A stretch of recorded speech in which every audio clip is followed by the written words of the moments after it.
तो चलिए फ्रेंड, आज मैं एक बहुत ही यूनिक टॉपिक के साथ आया हूं जिसमें हम लोग डिस्कस करने वाले हैं differential pressure type flow meter. यानी कि डिफरेंशियल प्रेशर टाइप का जो फ्लो मीटर है वो क्या होता है, कैसे वर्क करता है, इसके बारे में इस वीडियो में हम लोग डिस्कस करने वाले हैं। तो देखिए, इससे पहले हम लोग इंडस्ट्री में जितने टाइप के फ्लो मीटर यूज होता है उसके बारे में डिस्कस किए थे, यानी कि types of flow meter use in industry के बारे में डिस्कस किए थे। अगर वीडियो नहीं देखे होंगे तो डिस्क्रिप्शन बॉक्स में लिंक दे दूंगा, प्लीज उसको देख लीजिएगा, जिससे आपको ये पता चल जाएगा कि इंडस्ट्री में कितने टाइप का जो फ्लो मीटर है उसका यूज होता है।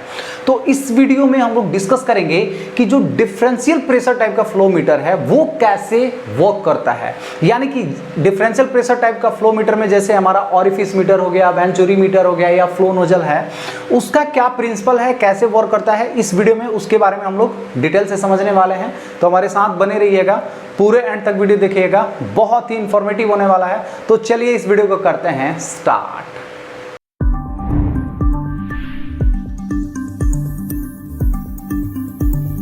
तो चलिए फ्रेंड, अभी हम लोग समझ लेते हैं कि differential pressure type flow meter क्या होता है और ये कैसे वर्क करता है। तो सबसे पहले हम लोग इसका मतलब समझते हैं। तो देखिए, डिफरेंशियल प्रेशर टाइप, तो डिफरेंशियल प्रेशर का मतलब क्या होता है कि प्रेशर डिफरेंस, यानी कि जब हमारा प्रेशर डिफरेंस होगा तभी जाके ये जो फ्लो मीटर है वो वर्क करता है। यानी कि ये जो फ्लो मीटर है वो प्रेशर डिफरेंस पे वर्क करता है।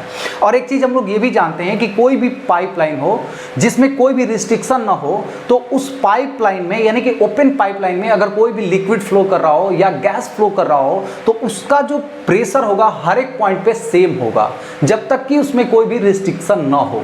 तो जब तक हमारा प्रेशर का डिफरेंस नहीं होगा तो उस पाइपलाइन में हम लोग फ्लो मेजर नहीं कर पाएंगे इस ट्रांसमीटर के द्वारा।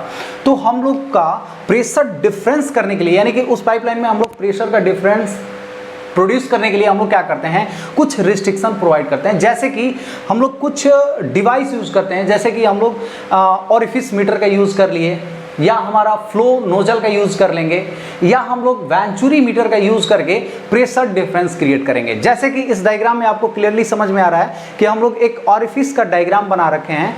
तो इस पाइपलाइन में मान लीजिए कि हमारा जो मान लीजिए यहाँ से हमारा जो वाटर है वो फ्लो कर रहा है, वो क्या होगा, वाटर हमारा इधर आएगा और इस पे ऐसे आके फिर हमारा इधर डायरेक्ट हो जाएगा, और यहाँ पे जो पानी है वो क्या होगा, इधर आके स्ट्राइक कर जाएगा। ठीक है, और स्ट्राइक करके क्या होगा, फिर ये अपना इधर डायरेक्शन लेके फिर से ये स्ट्रेट हो जाएगा। वैसे ही, ठीक है, मतलब इस टाइप के हमारा इसके अंदर क्या होगा, पानी जो है वो फ्लो करने वाला है। तो जैसे ही हम लोग यहाँ पे रिस्ट्रिक्शन देंगे तो यहाँ पे अगर हम लोग देखेंगे कि प्रेशर क्या है, मान लीजिए कि यहाँ पे हम लोग एक प्रेशर का ट्रांसमीटर लगा दिए जहाँ पे P1 बोल रहे हैं, और दूसरा इस नोजल के बाद, यानी कि जो ऑरिफिस प्लेट है इसका आउटलेट के बाद हम लोग देखेंगे कि यहाँ पे प्रेशर कितना है। तो यहाँ पे प्रेशर क्या होगा, कुछ अलग होगा, यहाँ पे प्रेशर कुछ अलग होगा। तो यहाँ पे मान लीजिए हमारा प्रेशर जो है वो कितना है, 2 है। तो यहाँ का जो प्रेशर होगा और यहाँ का प्रेशर, तो देखिए यहाँ पे क्या हो रहा है, जो एरिया है वो ज़्यादा है, उसके बाद हमारा यहाँ पे जो एरिया है वो क्या हो गया, कम हो गया। तो यहाँ पे जो एरिया है वो क्या है, कम है। तो यहाँ पे जो हमें प्रेशर मिलेगा वो क्या होगा, कम मिलेगा। लेकिन वेलोसिटी की बात करेंगे तो वेलोसिटी बहुत ज़्यादा हायर हो जाएगा। तो यहाँ पे प्रेशर ज़्यादा होगा, यहाँ पे कम होगा। तो जब हम लोग इसको देखेंगे और एक ट्रांसमीटर से जोड़ देंगे तो क्या होगा, हमारा इसका प्रेशर हायर है, इसका लोअर है, तो ये क्या होगा, डिफरेंट प्रेशर आ जाएगा, जिससे हम लोग को पता चल जाएगा कि ये जो फ्लो है वो कितना है। अगर मान लीजिए कि प्रेशर डिफरेंस कम आ रहा है, यानी कि इसके अंदर जो लिक्विड जो फ्लो कर रहा है वो कम अमाउंट में फ्लो कर रहा है।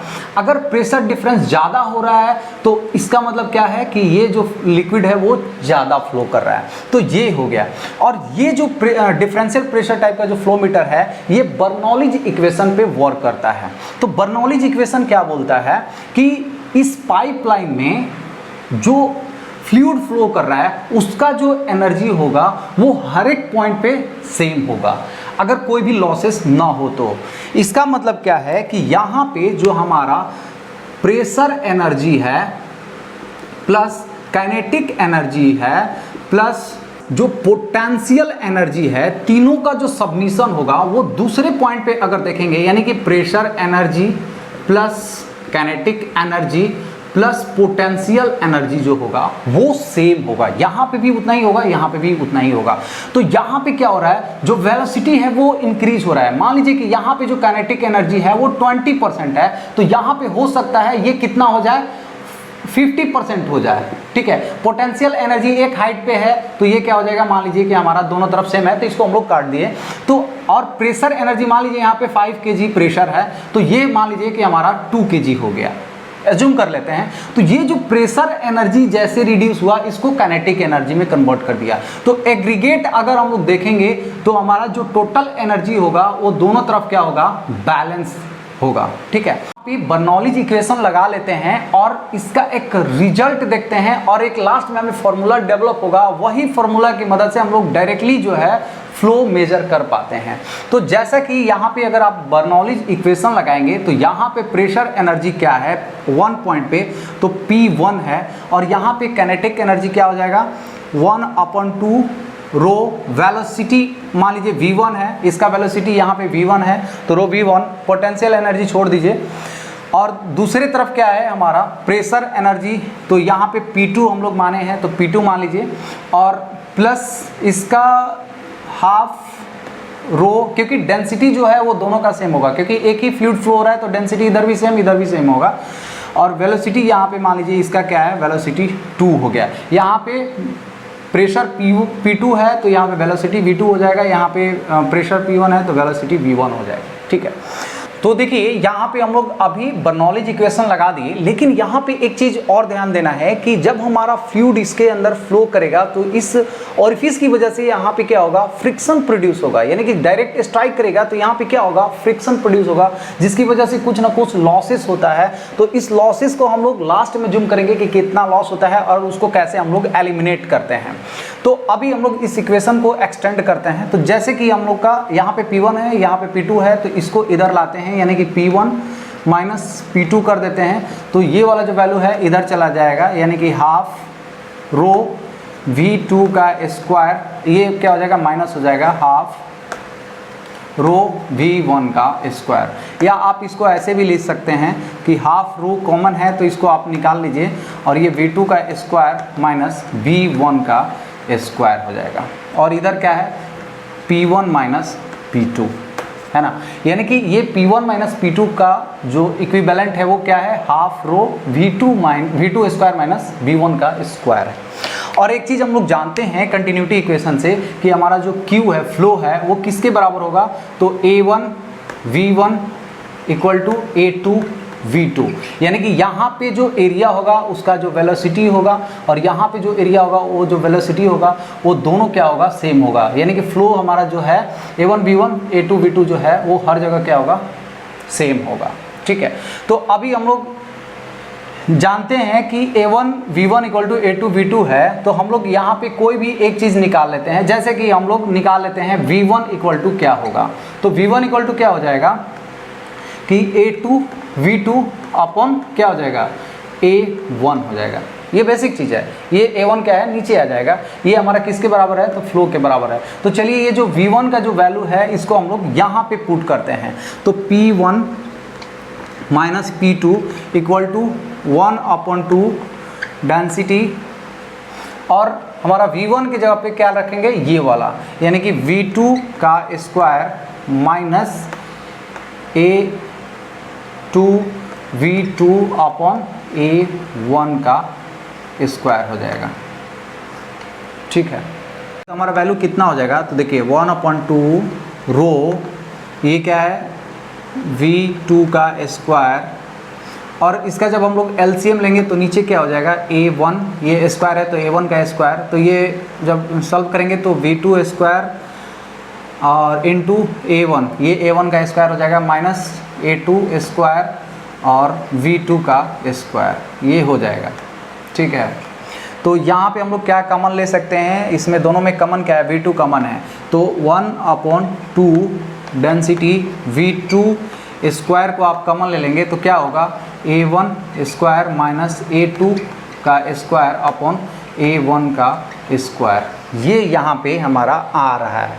V2 है ना, इसका वैल्यू निकालेंगे, तो देखिए टू का स्क्वायर जब निकालेंगे तो क्या होगा कि ये जो पार्ट है वो इधर चला जाएगा, यानी कि P1 माइनस P2, और ये चला जाएगा तो ये क्या हो जाएगा, ट्वाइस हो जाएगा, ठीक है। और डेंसिटी ऊपर है तो ये डेंसिटी क्या होगा, नीचे हो जाएगा, ठीक।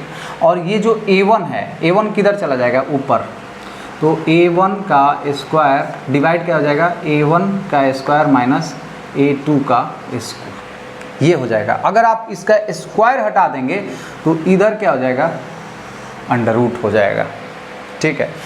P2 को हम लोग क्या लिख सकते हैं, तो P1 माइनस P2 यानी कि प्रेशर डिफरेंस है, इसका डेल्टा P हम लोग लिख सकते हैं। तो डेल्टा P, और ये 2 है यानी कि 2 टाइम डेल्टा P हो गया, और डिवाइड में क्या हो गया, रो, है ना। और इसको मैं क्या कर देता हूँ, अंडर रूट कर देता हूँ, और इनटू ये जो अंडर रूट रहेगा A1 का स्क्वायर है, तो अंडर रूट हटेगा तो क्या हो जाएगा, ये A1 हो जाएगा, और डिवाइड में ये जो है अभी अंडर रूट में ही रहेगा, यानी कि A1 का स्क्वायर माइनस A2 का स्क्वायर रहेगा, ठीक है। अब हम लोग क्या करने वाले हैं कि यहाँ पे Q इक्वल टू क्या है, A2V2 है ना। Q बराबर क्या है, A2V2 है। तो यहाँ पे हम लोग V2 का जो वैल्यू है वो यहाँ पे रखेंगे, तो ये क्या हो जाएगा, A2, और यहाँ पे क्या है, A1, और डिवाइड क्या है, अंडर रूट A1 का स्क्वायर माइनस A2 का स्क्वायर, ठीक है। और इनटू क्या है, ये वाला 2 डेल्टा P और डिवाइड डेंसिटी, ठीक है। तो यहाँ पे क्या है, हमारा फ्लो का जो फॉर्मूला है वो डेवलप हो गया, यानी कि ये जो वैल्यू है ना, ये जो हमारा वैल्यू आया है ये वाला, इसको हम लोग एक कांस्टेंट मान लेते हैं। इसको क्या मान लेंगे, एक कांस्टेंट, जिसका वैल्यू हमारा K है। यहाँ पे A1 जो है वो यहाँ का एरिया है, यानी कि A एरिया को हम लोग क्या बोल रहे हैं, A1, और A2 जो है वो ये जो एरिया आ रहा है, ये क्या है, हमारा A2 है, ये क्या है, हमारा A1 है, ठीक है। तो हमारा जो एरिया है वो हमेशा क्या है, सेम रहेगा, जिसका एक वैल्यू हम लोग ले लेते हैं, जो मतलब कि पहले से हमारा फाइंड आउट रहता है कि हमारा जो कांस्टेंट है वो इतना रहेगा, क्योंकि ये कभी चेंज नहीं हो रहा है। जो भी चेंज हो रहा है वो हमारा प्रेशर चेंज हो रहा है, और डेंसिटी भी हमारा क्या है, लगभग सेम ही रहेगा। अगर डेंसिटी मान लीजिए चेंज भी हो रहा है, इसीलिए इसको हम लोग सेपरेट कर दिए कि टेम्परेचर जो भी बढ़ेगा या चेंज होगा तो हमारा डेंसिटी पे थोड़ा सा असर आ सकता है, इसलिए मैं इसको इधर लिख दिया हूँ। डेंसिटी आप फाइंड आउट कर सकते हैं। तो ये जो जितना भी वैल्यू आया है ये क्या हमारा कांस्टेंट रहने वाला है, इसीलिए इसका वैल्यू हम लोग K ले लिए। और यहाँ पे हम लोग जो बात किए थे कि जो रिस्ट्रिक्शन हो रहा है, यानी कि डिस्चार्ज जो हो रहा है, या इस ऑरिफिस से जो डिस्चार्ज हो रहा है, वहाँ पे कुछ ना कुछ फ्रिक्शनल लॉसेस हो रहा है, जिसको हम लोग क्या बोलते हैं, CD, यानी कि कोफिशिएंट, डिस्चार्ज कोफिशिएंट बोलते हैं। CD यहाँ पे ले लेंगे, और इनटू K, यानी कि ये वाला वैल्यू, और into 2 delta P upon density. तो ये किसके बराबर हो जाएगा, तो फ्लो के बराबर हो जाएगा। और इसका जो वैल्यू हम लोग लेते हैं वो मतलब कि पहले से ही फिक्स रहता है कि हमारा जो डिस्चार्ज कोफिशिएंट है वो लगभग हमारा 0.5 या 0.6 के करीब में लिया जाता है। वो हमारा जब भी हम लोग डिजाइन करते हैं तो इसका जो डाया होता है, यानी कि जब हम लोग बीटा रेशो फाइंड आउट करते हैं, तो बीटा रेशो क्या होता है नेक्स्ट वीडियो में हम लोग डिस्कस करेंगे। तो बीटा रेशो को आप एक चीज़ में समझ लीजिए कि यहाँ का जो डाया है, मान लीजिए इसको स्मॉल डाया बोलेंगे, और इसका जो डाया होता है वो बड़ा वाला डाया होता है, और इसी का जो रेशो होता है वो क्या कहलाता है, स्मॉल d अपॉन बड़ा D को हम लोग क्या बोलते हैं, बीटा रेशो। तो ये बीटा रेशो के अकॉर्डिंग हमारा जो डिस्चार्ज कोफिशिएंट है उसको फाइंड आउट किया जाता है। तो नेक्स्ट वीडियो में जब हम लोग ऑरिफिस वाले वीडियो डिस्कस करेंगे तो बहुत ही अच्छे से बीटा रेशो और ये सब चीज़ हम लोग डिस्कस करने वाले हैं।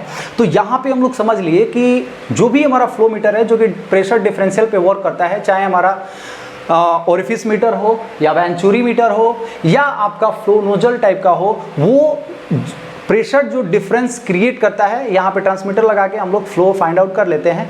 और जो भी हमारा प्रेशर डिफरेंस है उसको 2 टाइम प्रेशर डिफरेंस और डिवाइड जो डेंसिटी है उसको कर देंगे, इसका अंडर रूट निकाल देंगे, और जो हमारा डिस्चार्ज कोफिशिएंट और जो हमारा इसका जो एरिया का मतलब कांस्टेंट लिए हैं उसको मल्टीप्लाई कर देंगे, तो हमारा जो फ्लो है वो निकल के आ जाएगा। यानी कि ये जो वैल्यू है आपका कांस्टेंट तो दिया ही रहेगा, एरिया ऑलरेडी दिया रहेगा।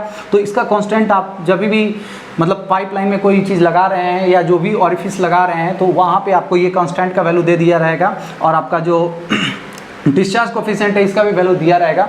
अब आपको करना क्या है, केवल डेल्टा पी निकालना है और जो भी हमारा प्रेशर डिफरेंस आया प्रेजेंट में उसका 2 टाइम लेकर के डिवाइड कर देंगे डेंसिटी से और इसका रूट कर देंगे और मल्टीप्लाई इससे कर देंगे तो हमारा जो फ्लो है वो एक्चुअली निकल के आ जाएगा।